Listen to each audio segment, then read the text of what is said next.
ये कहानी एक ऐसे आतंकी है जिसने पूरे गांव को खौफ में जीने पर मजबूर कर दिया था। हर किसी की जिंदगी किसी न किसी काले सच में बंधी थी। लेकिन फिर एक दिन कुछ ऐसा हुआ जिसने इस खौफनाक साम्राज्य को जड़ से उखाड़ फेंका। वो रात जब इंसान ने डर को हराया, वो सुबह जब अन्याय का अंत हुआ। लेकिन सवाल ये है, कैसे, किसने इस आतंक को मिटाया, और क्यों वो लोग आज भी इस दिन को याद कर सिहर जाते हैं। आज हम आपको सुनाने जा रहे हैं एक ऐसी सच्ची कहानी जो आपके रोंगटे खड़े कर देगी। डीएसपी मैडम सादा कपड़ों में गांव में होली खेल रही थी। दरोगा ने आकर हाथ पकड़ा और लालच देकर छेड़ा। गांव की गलियों में गुलाल उड़ रहा था। ढोल की थाप पर लोग झूम रहे थे और ठंडाई का नशा माहौल में घुल चुका था। हर कोई होली के रंग में रंगा था। लेकिन किसी को नहीं पता था इस भीड़ में एक ऐसी शख्सियत मौजूद है जिसकी असली पहचान सामने आते ही भूचाल आ जाएगा। यह कहानी है उत्तर प्रदेश के बरेली जिले के एक छोटे से गांव पचपेड़ा खुर्द की। डीएसपी साक्षी रावत, जो अपनी सख्त छवि के लिए जानी जाती थी, उन्होंने अब तक कई अपराधियों को सलाखों के पीछे पहुंचाया था। लेकिन आज वह वर्दी में नहीं बल्कि साधारण चूड़ीदार सूट और दुपट्टे में थी। उनका चेहरा गुलाल से ढका था और कोई सोच भी नहीं सकता था यह वही डीएसपी है जिनके नाम से बड़े बड़े माफिया कांपते हैं।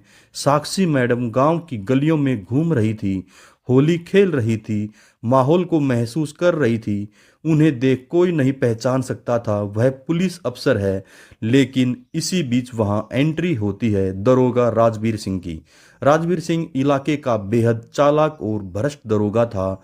उसके बारे में कई शिकायतें थी, घूसखोरी, गलत कामों में लिप्त रहना और औरतों से बदसलूकी करना। लेकिन उसकी पकड़ इतनी मजबूत थी कि कोई उस पर हाथ नहीं डाल सकता था।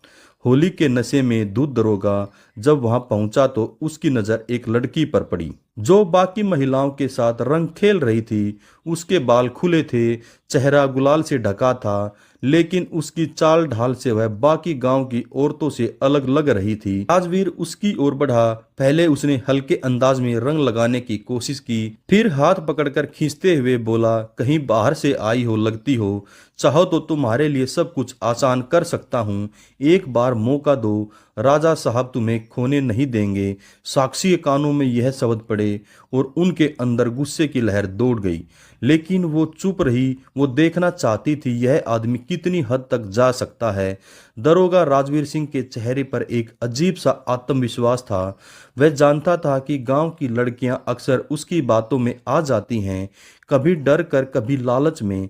उसने साक्षी का हाथ पकड़ा और धीरे से कहा, होली है मैडम जी, ऐसे ना नखरे करो, राजा साहब का दिल आ गया है तुम पर, एक बार हाँ कर दो, फिर देखो मजा। साक्षी की आंखों में गुस्से की लपटें जल रही थी, लेकिन चेहरे पर कोई भाव नहीं आया।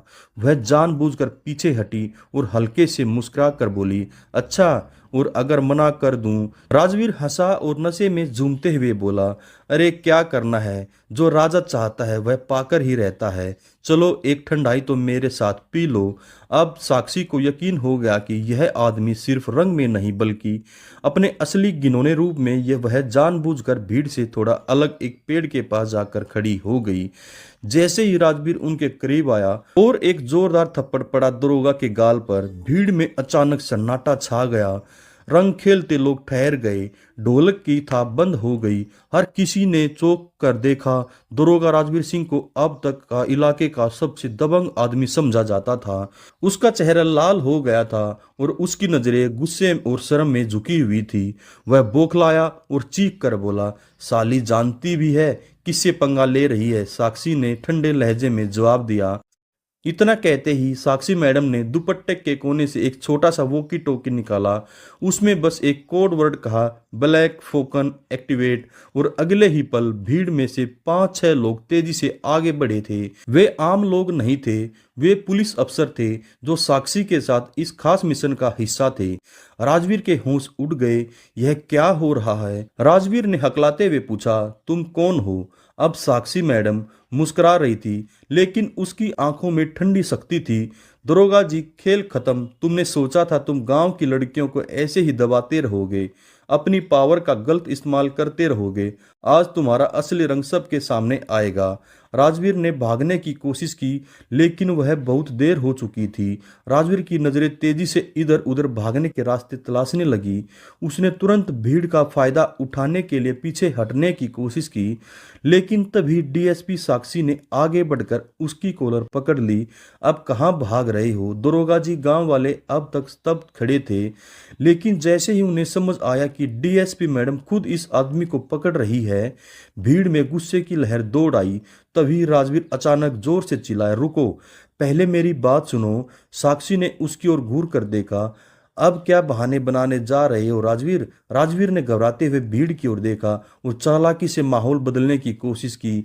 यह सब गलत फहमी है। मैं इस लड़की को पहचानता भी नहीं था। मैंने तो बस होली के जोश में हल्का फुल्का मजाक किया था। अब अगर होली में रंग लगाना भी गुनाह हो गया तो त्योहार कैसे मनेगा? गांव वालों में कुछ लोग थोड़ा हिचक गए, लेकिन तभी साक्षी ने तगड़ा दांव चला।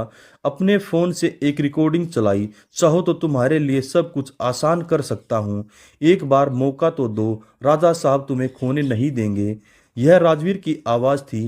गांव में मौजूद हर आदमी औरत ने साफ साफ सुना कि कैसे दरोगा लड़कियों को अपनी पावर और लालच में फंसाने की कोशिश करता था।